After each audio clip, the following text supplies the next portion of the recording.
Huyu bwana pamoja na ndugu zake wanne alishawahi kuiteka ndege ya Air Tanzania ambayo ndani yake alikuwepo Method Kilaini, askofu wa kanisa Katoliki. Cha kushangaza, watekaji wawili waliingia kwenye misheni hiyo ya masaa 36 pamoja na wake zao na watoto. Badala ya ndege kwenda Dar, wakaiongoza hadi Uingereza. Walipofika, wakataka kuongea na mtu ambaye inaelezwa kuwa aliwahi kuiongoza Tanganyika kwa siku 3.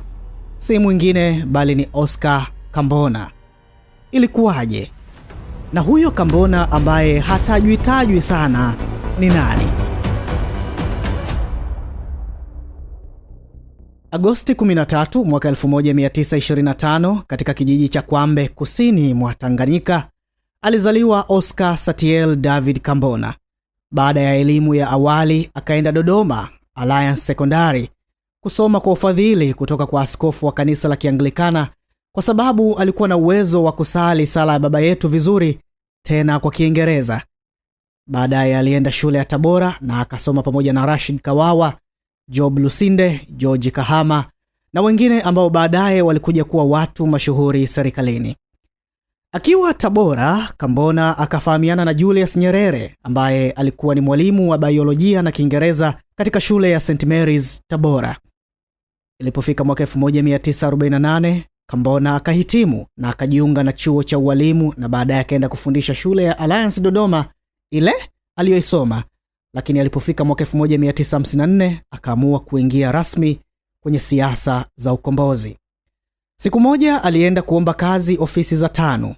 Akasema, najua hakuna pesa ya kunilipa kwa sasa, nipeni kazi niwaletee wanachama, walipe ada, chama kijiendeshe. Akakubaliwa na Kambona akaanza kazi kama katibu wa organization wa TANU. Baada ya miezi kadhaa, TANU ikapata wanachama wapya 100,000. Chama kikapata nguvu.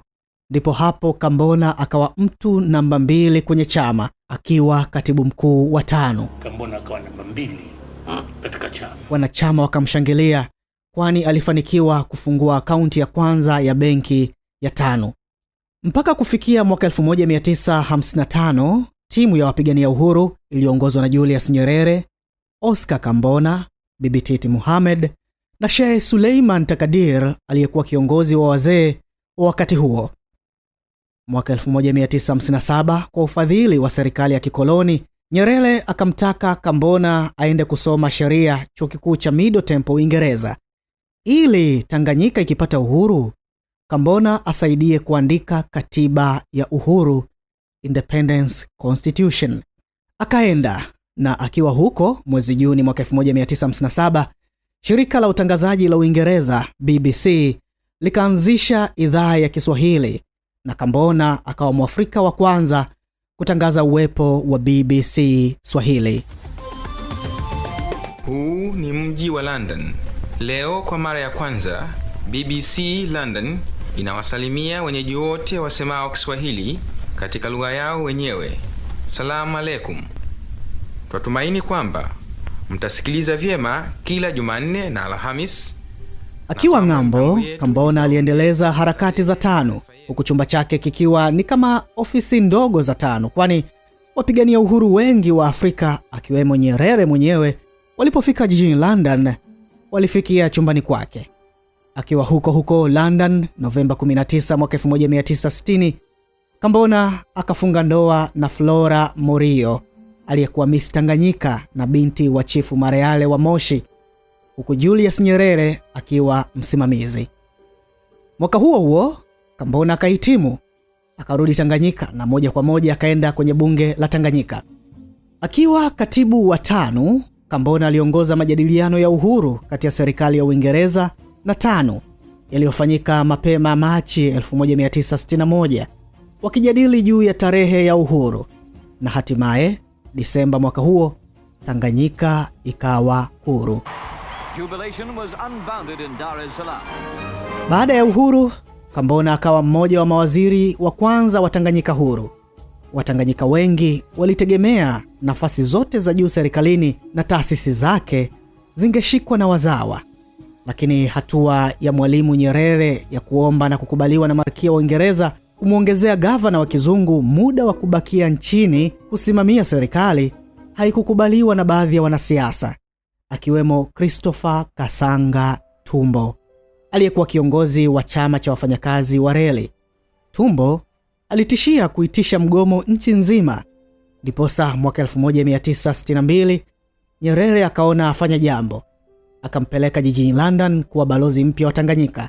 Lakini hata hivyo, baada ya miezi michache Tumbo alijiuzuru na akarudi nyumbani. Januari mwaka 1962 Nyerere akajiuzuru waziri mkuu wa Tanganyika. Wengi wakaamini kuwa Kambona ndio muda wake, atashika madaraka hayo, kwani alikuwa namba 2 kisiasa wakati huo.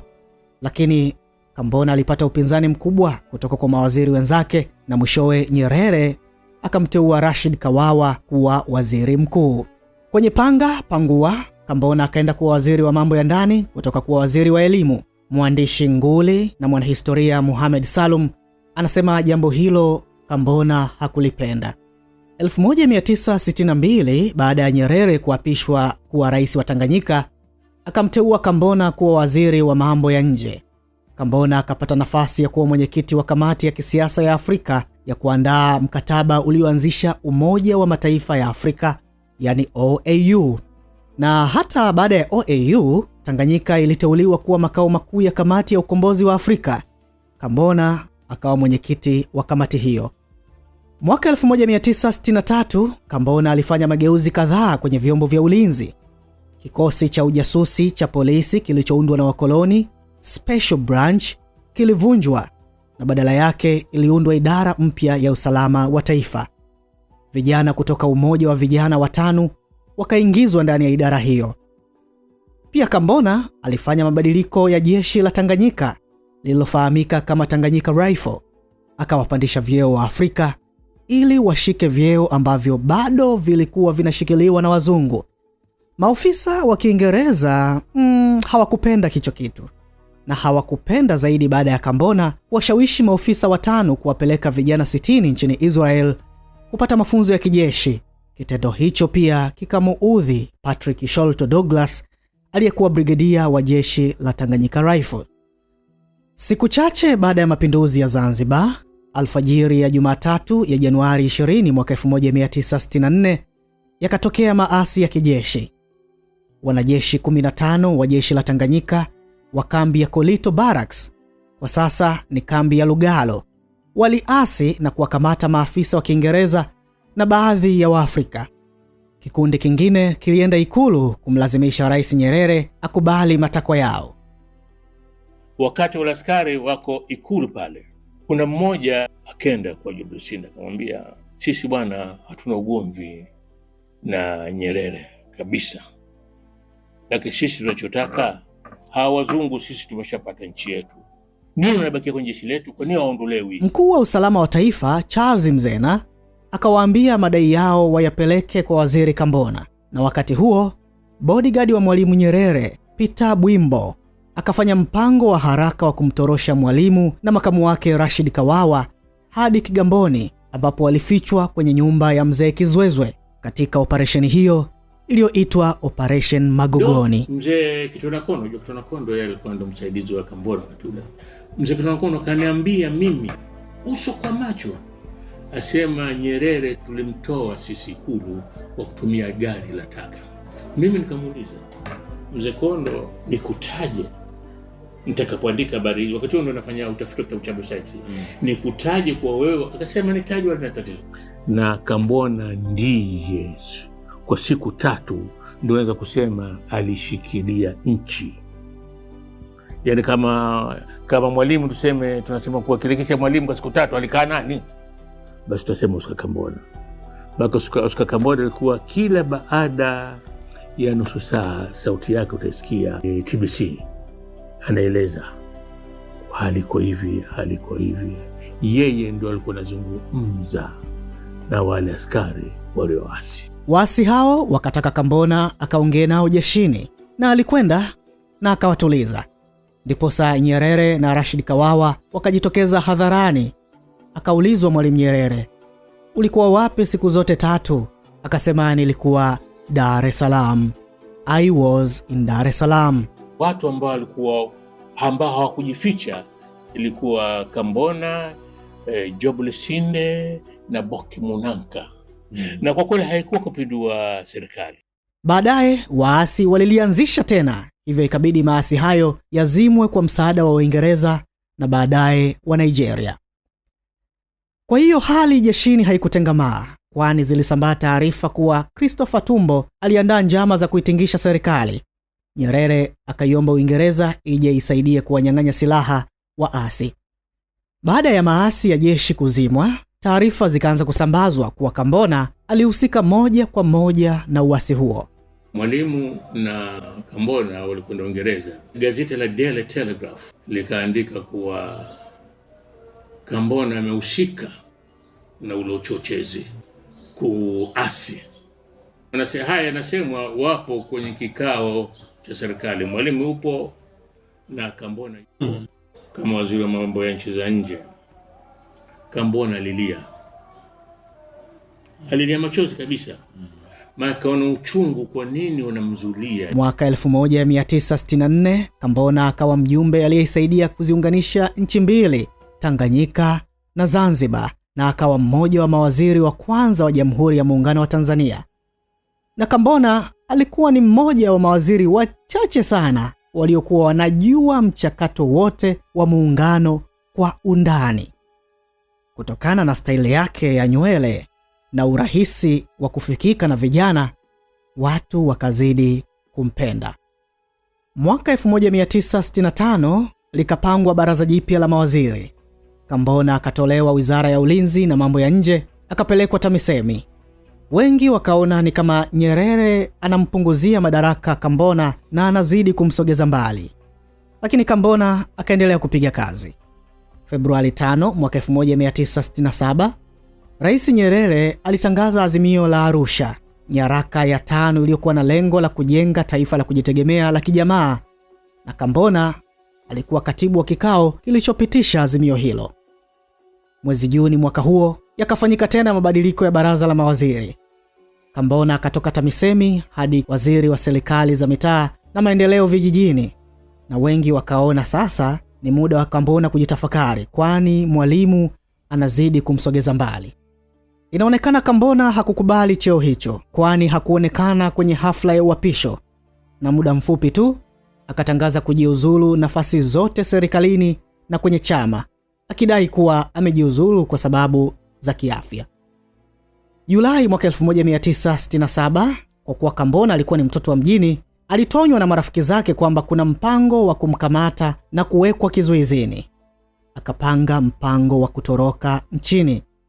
Akanunua tiketi 2 za ndege zenye siku 2 tofauti, na badala yake akasafiri kwa gari kuelekea Nairobi, Kenya. Akafanikiwa kuwachanganya maafisa usalama waliokuwa wanamfuatilia tangu aanze kutofautiana na Nyerere, na kisha baada ya kukaa Kenya kwa muda akatimkia Uingereza. Siku chache baada ya Kambona kutoroka, Mwalimu hakukaa kimya. Alipokuwa akiongea na viongozi watano mjini Morogoro, alisema, na nukuu, "Itachukua muda mrefu kufahamu sababu za bwana Kambona kujiuzuru, lakini jambo moja ni dhahiri: Kambona amenidanganya mimi, TANU, Tanzania na Afrika." Mwisho wa kunukuu. Na baada ya Kambona kuondoka, watu wake wa karibu wakiwemo wadogo zake Otin na Matia Kambona walikamatwa kwa makosa mbalimbali, ikiwemo kutaka kuwashawishi wanajeshi waipindue serikali. Jumanne ya tarehe 23 Januari mwaka 1968, Rashid Kawawa, makamu wa pili wa rais na waziri mkuu, alilitaarifu bunge kuhusu Kambona, na nukuu, "Wote mnajua kwamba bwana Kambona alikimbia nchi mwaka jana. Kabla hajaondoka, tarehe 6 Disemba mwaka 1966, shilingi 500,000 ziliingizwa kwenye akaunti yake toka benki moja ya Uingereza. Uchunguzi wa BOT toka Kambona atoroke umeonyesha kuwa tangu Juni mwaka 1965 na Disemba 1966, Kambona aliingiza katika akaunti yake jijini Dar es Salaam shilingi 896,800. Na Kambona pia alikuwa anamiliki majumba mengi, ikiwemo nyumba ya Magomeni, Kunduchi Beach, Msasani Beach, Morogoro na Songea. Mwisho wa kunukuu. Ilipofika mwaka 1968, Kambona naye akawa anajibu mashambulizi kupitia vyombo vya habari. Akawa mkosoaji mkubwa wa serikali ya Mwalimu. Na hapa alikuwa nchini Nigeria. I feel a bit unhappy with the development of the president in Tanzania because I have my concern that the events are leading towards the establishment of dictatorship in my country. Januari 12 mwaka 1966, kwenye sherehe za mapinduzi Zanzibar, Nyerere alisema kuwa Kambona ni mwizi na mhuni kisiasa. Kisha nyimbo nyingi za kumkejeli Kambona zilitungwa majeshini na mashuleni, lakini zilizokuwa maarufu ni mbili. Moja ilisema hivi: alimselema alija, akija Kambona chinja, chinjilia mbali. Na nyingine ilisema hivi: Kambona kaolewa wapi? Kwa wazungu. Kisa nini? Tamaa ya mali. Nyimbo hizo zikawa maarufu sana Tanzania nzima. Mwaka 1969, mwaka uliodaiwa kutekelezwa mapinduzi yaliyoratibiwa na Kambona, ikaja kamata. Wanasiasa walikamatwa, akiwemo Bibi Titi Mohamed aliyekuwa muasisi na mwenyekiti wa Umoja wa Wanawake wa TANU, ambaye alijiuzuru nafasi za uongozi baada ya azimio la Arusha. Mashtaka yalikuwa ni kwamba washtakiwa 7 wakishirikiana na Kambona kati ya Machi 1968 na Oktoba 1969 walitaka kumuua Rais Nyerere na kuipindua serikali. Washtakiwa hao 7 ni Bibi Titi Mohamed, Michael Kamaliza, Gray Mataka, John na Elia Chipaka, Captain A Milinga na Chacha. Kesi ilianza kurindima Jumatatu ya tarehe 6 Juni mwaka 1970, na washtakiwa wote walitiwa hatiani kasoro A Milinga na Kambona ambaye hakuwepo. Wengine walifungwa miaka 10 na wengine walifungwa maisha, na Bibi Titi alikuja akapata msamaha mwaka 1972. Mwanzoni mwa mwaka 1982, Padre Methodius Kilaini alipata ajali mbaya ya gari na akapasuka kichwa. Februari 26 akapanda ndege ya shirika la ndege la Tanzania, Air Tanzania, iliyokuwa inatoka Mwanza kwenda Dar es Salaam. Lengo lake akifika Dar atafute ndege ya kwenda Roma nchini Italia kutibiwa. Padre huyu hakujua kuwa ndani ya ndege hiyo yenye abiria 99 kuna vijana 5 waliokuwa na nia ya kuiteka ndege hiyo. Watekaji ni Waswahili, akina Musa Memba na rafiki zake walikuwa 5. Wengine ilikuwa nao nimeketi nao hivi. Waliamka tu hivi kimchezo, wanaingia kwa pilot. Kumbe kule wanakwenda na bastola. Kumbe haikuwa hata bastola, ilikuwa ni kinyago tu. Ndege hiyo tu ilivyopaa, vijana hao wakaelekea chumba cha marubani na kuwaamuru waielekeze ndege Nairobi. Watu hao ni Musa Memba, Yasin Memba, Muhammad Ali Abdalla, Abdalla Ali Abdalla na Muhammad Ahmed, ambao wote walidaiwa kuwa ni ndugu. Walipofika Nairobi, watekaji wakaamrisha mamlaka ya Kenya iwajazie ndege mafuta, la sivyo wataua watu. Basi walivyojaziwa wakawashusha abiria 5 kama ishara ya amani. Ndege ikapaa kwenda Jeddah, Saudi Arabia. Saudi Arabia wakapewa tena mafuta, ndege ikapaa kwenda Ugiriki.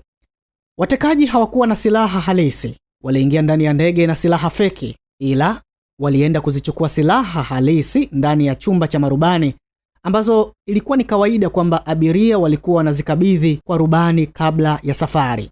Katika safari hiyo, rubani mmoja akapigwa risasi kwa bahati mbaya. Baada ya kutua Ugiriki, abiria 2 wakashushwa. Ndege ikaelekea Uingereza na wakaruhusiwa kutua kiwanja cha Stansted.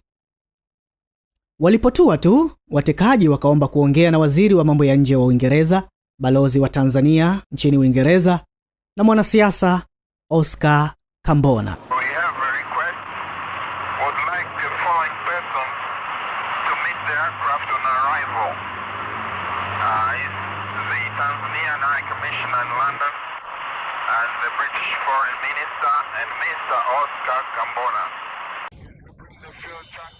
Baada ya hapo msururu wa majadiliano ukaanza. Nia yao walikuwa wanataka Nyerere ajiuzuru, serikali itoke, walikuwa wanampenda Kambona arudi atutawale, basi ndio ilikuwa nia yao. Waziri Mkuu wa Uingereza wakati huo, Margaret Thatcher, akasema hawa wameingia na hawatatoka. Kambona alifika uwanjani na akaongea na watekaji, akasema wao waachie mateka. Na ni kweli, baada ya muda baadhi ya mateka wakaachiwa, na baada ya mazungumzo ya muda mrefu mateka wote waliobaki walikuja wakaachiwa na wakafanikiwa kurudi Tanzania. Watekaji walikuja na wake zao pamoja na watoto, na watoto ndio waliobeba silaha kutoka ndani ya ndege kuwapelekea maafisa wa usalama kabla mazungumzo hayajaanza. Machi mosi mwaka 1982, Mwalimu Nyerere aliandika barua kwa Margaret Thatcher ya kumshukuru. Na Machi 4 mwaka 1982, mateka wote wakawa wamefanikiwa kurudi Tanzania. Padre Kilaini akabaki Uingereza kwa ajili ya matibabu, na utekaji huo ni kama ulimpa lifti safarini. Musa Memba alihukumiwa kwenda jela miaka 8 nchini Uingereza. Mwaka 1990 alirudi Tanzania ambapo alikamatwa na kuwekwa gereza la Ukonga mpaka alipokuja kufariki dunia mwaka 1991. Yasin Memba na Tahir walihukumiwa miaka 3 na walitoka mwaka 1984. Yasin Memba alikuja kuwa kada maarufu wa Chama cha Mapinduzi na wakili maarufu sana nchini Tanzania, na alifariki dunia Machi 18 mwaka 2018. Haikujulikana Kambona aliongea nini na watekaji, lakini bila shaka umeona ni jinsi gani mwanasiasa huyu alivyokuwa na ushawishi katika siasa za hapa nchini na mambo aliyoyafanya kiasi cha kuvunja urafiki mkubwa aliokuwa nao na baba wa taifa hili. Julai mwaka 1997, Kambona akafariki dunia, akaenda kuzikwa kijijini kwao kwenye mwambao wa Ziwa Nyasa. Kambona na rafiki yake Nyerere hawakuwahi kuonana tangu atoroke mwaka 1967, na wala Nyerere hakwenda kwenye mazishi yake. Oscar Kambona akazikwa huku nyuma akiwa amekiacha chama cha upinzani cha Tanzania Democratic Alliance ADA TADEA alichokianzisha miaka ya 90. Hakika nchi hii imetoka mbali sana.